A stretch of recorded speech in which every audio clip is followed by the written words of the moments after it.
Hi, everyone, and welcome to the special simulcast of the Neil Haley Show and the Love Is Podcast. I'm excited to welcome the host of the Love Is Podcast, Kim Sorrell. Kim, how are you? I know you're excited about our guest. I'm doing great. Thank you, Neil. And I am excited about our guest, Mike Heithaus. I have got to say, I've been excited to talk to you. You have got the coolest job, I think, in the entire world. I don't know how you got started. It's a question that I have for you, but you are teaching and you are on TV and you are writing and you're doing all kinds of things and you work so much with sharks that are the fascination of so many people. And Sharkfest is coming out, and it's just so exciting to see the things that you're figuring out and the things that you're finding. And so I want to first of all say welcome to the show. Thank you so much for having me. It's great to be here and always awesome to be talking sharks. Yeah, I bet. I bet. Okay, so I my first question is for you. When you were 7 years old and they were graduating kids from second grade or whatever and saying, "What are you going to be when you grow up?" Did you say, "I'm going to be the shark guy"? I didn't say I'm going to be the shark guy, but I definitely said I'm going to be a marine biologist. I mean, I have wanted to be a marine biologist for as long as I can remember. I got to watch David Attenborough, Jacques Cousteau, and Eugenie Clark explore the oceans. And whenever I got to go to the beach as a kid, growing up in the cornfields of Ohio, I just love the oceans and always wanted to be a marine biologist. And I ended up getting to sharks kind of through the back door. But here I am, and have spent more than 20 years working on these just incredible animals, and it's just such a pleasure to be able to share our adventures and the awesomeness of these animals with the world through Sharkfest, and it's just been a great experience. Now, did you think that Shark Week, Shark Fest, how crazy and popular this has become in the years? You got to be blown away. I have to admit, although I would have always said the animals are cool enough to support this kind of excitement, I never imagined it would have gotten to this level. Shark Fest this year, we've got a month of programming, and we did it last year too. And there's that much cool science going on, and we haven't even scratched the surface of all the really cool sharks and shark science out there. So we got plenty of material for years to come too. Yeah, well, I know people who actually have parties around it. So it is huge. It is such a big thing, which I would think in your profession, you've got to just be thrilled that people are that infatuated and want to know so much more. I got to say that I saw uh, several clips of you, but one where you're leaning over a boat. You're leaning over the side of a boat and you've got whatever it is, a bag of shark food in your hand, and you are 2 inches away from the great big jaws of a great white shark. How is it that you're that comfortable with sharks that you seem completely fearless? Well, I'm actually not completely fearless. I actually think of myself as somewhat of a fraidy cat. In fact, when I snuck out as a kid and watched Jaws when I wasn't supposed to, I was afraid of the deep end of the pool for about 3 years. Um, and I've got that. But over 20 years of working with these animals and being able to observe their behavior, you're able to put yourself in situations and with teams of people that kind of know what they're doing and know how to respond to the animals. And I think this is one of the big misconceptions of sharks. They're these kind of mindless killing machines. And, sharks eating stuff is really impressive and cool. But, most of the time they're actually kind of boring. And, we just have to watch their behavior. And, leaning over the side of the boat is one thing. I mean, some of my first times of like going down, and people are going to see this in Sharks versus Ross Edgley, going down with a pad of gel to get a shark to bite it because we need the impressions of their biter to see how much they can bite off. And, you're a couple hand widths away. I mean, that is very intense. But, again, we only do it because we know the behavior of these animals. And in a lot of cases, we actually know those individual sharks and have a good sense of how they're going to behave. Now, you see, this is a great point you make, is that you have to get the behavior of sharks, something that people just like any type of animal. The behavior is based on its environment. It's based on if they're, concerned about things. What kind of makes sharks more dangerous and aggressive? Well, yeah, some things that can make it more dangerous are things like murky water where they can't really see what's going on. Or if you have lots of individual sharks in one spot and feeding starts happening, because then they're kind of competing with each other to be the one to get the bite in. And so that's where it's not mindless killing machines, but just like the competition to get food. I mean, it's kind of like people, you don't put out enough cookies and you got a lot of people there. There's going to be a different rush to that cookie plate than if it's a giant plate of cookies and only one person. And so you can get into those situations, but, just like people or animals, you can have the same individual act differently on different days and you don't really know why, but they'll give you cues like hunching their back and okay, that's a shark that's getting irritated. It's time to get out of the water. So we always are watching those clues. And I think that's the cool thing on Sharkfest is that we're actually talking to the audience about some of these things we're seeing in the behaviors of these animals. So they can really kind of learn about how they make their living as well. Yeah, very interesting. Well, and you mentioned shark jaws, and I felt the same way. Like I was very afraid to go into the swimming pool all by myself for several years, actually, after watching Jaws, and even a little fearful, I have to admit, in the bathtub. And Jaws actually chased the sheriff's wife to the Bahamas. Like some of the crazy stuff that has come out about sharks in movies with Sharknado and everything else.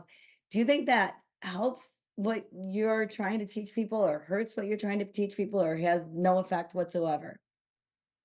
I think it's changed through time. I mean, Jaws initially caused people to freak out and go kill sharks largely. So, it was never the intention of the book and the movie, but it had that effect. But I think through time, our shark show's a little campier now, which I personally appreciate. And I think people have now seen enough on, Sharkfest, and they've learned enough to know that, these are movies and, sharks aren't out there with intent to bite people. I mean, accidents do happen, but really driving to the beach is usually going to be a lot more dangerous than getting in the water when it comes to sharks, at least. And so I think that that's helped, and we're starting to get the word out about how important sharks can be to having healthy oceans. And in some of our work, even shown that, having sharks around can actually cause there to be more fish in an area. And so I think as people have learned that, the impact of kind of the horror movies has been a lot less, or basically it doesn't affect things at all. Well, thank goodness, because they can be fun, entertaining movies. So at times, so basically, the environment, such an important part of the behavior of the shark, and what causes lots of shark attacks at this time of year? Is it the heat? Do they get bothered by, or is it more the population is all out? What are your thoughts on that Well, one? Why we're having more you, shark attacks right now, especially in Florida? I was talking to one of my clients about that.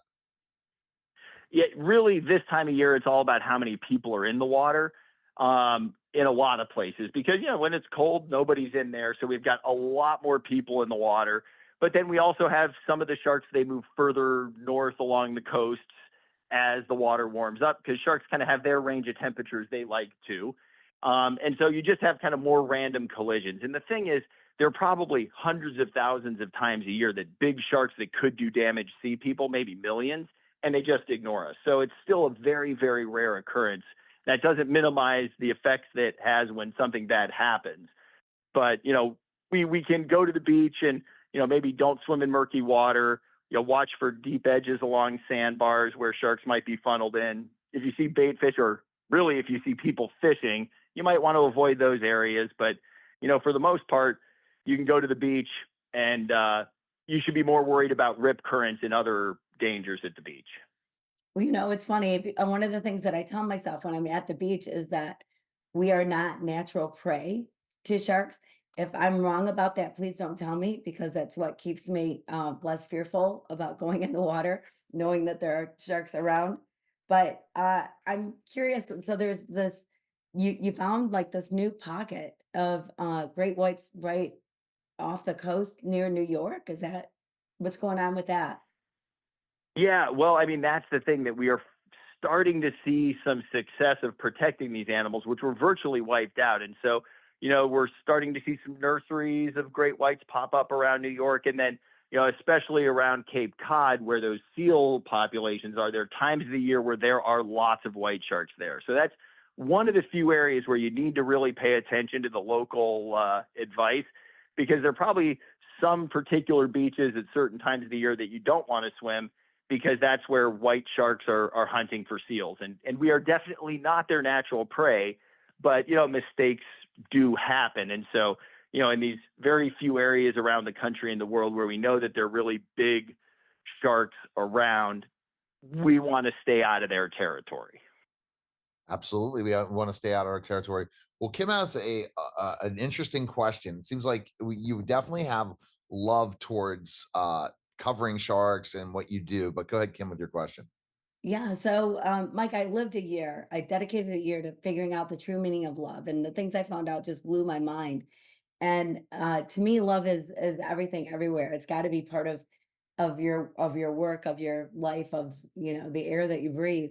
And so I'm curious, as you decided to become a marine biologist, and then here you are this many years later, and have done so much in your career and continue to do so much that's helping in so many great ways.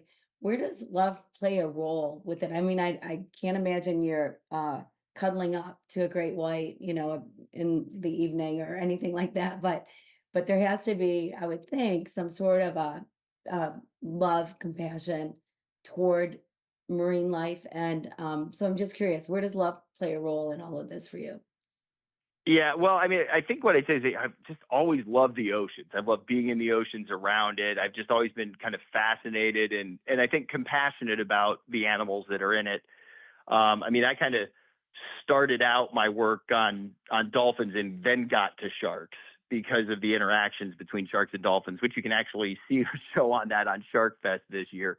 But I've always always had that kind of inspiration, love of the oceans, and that means that it kind of wraps up all those species in there, including the misunderstood ones. And I guess I've always had a soft spot for misunderstood that cuts across species and other things. And so, I think there is that kind of deeper piece for me of why I love doing this and trying to make a difference for oceans, which at the end of the day is also about making a difference for people too, because it doesn't matter where you are.